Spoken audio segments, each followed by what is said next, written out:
Hello friends, അങ്ങനെ മഴ തോരും മുമ്പേ പുതിയ പ്രമോല് നമ്മുടെ വൈജയന്തി അവിടെ നിന്നും ഡിസ്ചാർജ് ആവുകയാണ് കുറെ നാൾക്ക് ശേഷം അല്ലേ. അപ്പൊ നമ്മുടെ ഗംഗേട്ടനും ശിവശങ്കരനും കൂടെ പോയിട്ട് കൂട്ടിക്കൊണ്ട് പോവുകയാണ്. കാറിൽ ഇങ്ങനെ പോയിക്കൊണ്ടിരിക്കുന്നതിനിടയിൽ നമ്മുടെ ഗംഗേട്ടൻ വൈജയന്തിയുടെ അടുത്ത് പറയുന്നുണ്ട്, എന്റെയും ശിവന്റെയും തീരുമാനം നിന്നെ ബാലചന്ദ്രന്റെ വീട്ടിൽ വിടാനാണ് എന്നും പറഞ്ഞ് അങ്ങോട്ടേക്ക് പോവുകയാണ്. അപ്പൊ വൈജയന്തി പറയുന്നുണ്ട്, ഞാൻ പറഞ്ഞതല്ലേ എനിക്ക് അങ്ങോട്ടേക്ക് പോകണ്ടാന്ന് എന്ന് പറയുന്നുണ്ട്. പക്ഷെ ഇവരതൊന്നും കേൾക്കാതെ നമ്മുടെ വൈജയന്തിനെ നമ്മുടെ ബാലചന്ദ്രന്റെ വീട്ടിലേക്ക് തന്നെ ഇറക്കി വിടുന്നുണ്ട്.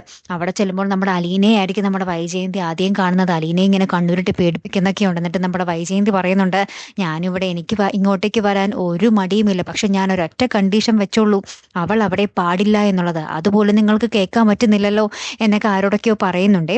ഗംഗേട്ടനോടൊക്കെ തന്നെ ആയിരിക്കാം പറയുന്നത്. ലാസ്റ്റ് നമ്മുടെ വൈജയന്തി നമ്മുടെ അലീനയും നേർക്ക് നേർ നിൽക്കുന്ന ഒരു രംഗങ്ങളൊക്കെ തന്നെയാട്ടോ കൂട്ടുകാരെ ഏറ്റവും ഒടുവിൽ കാണുവാൻ സാധിക്കുന്നത്.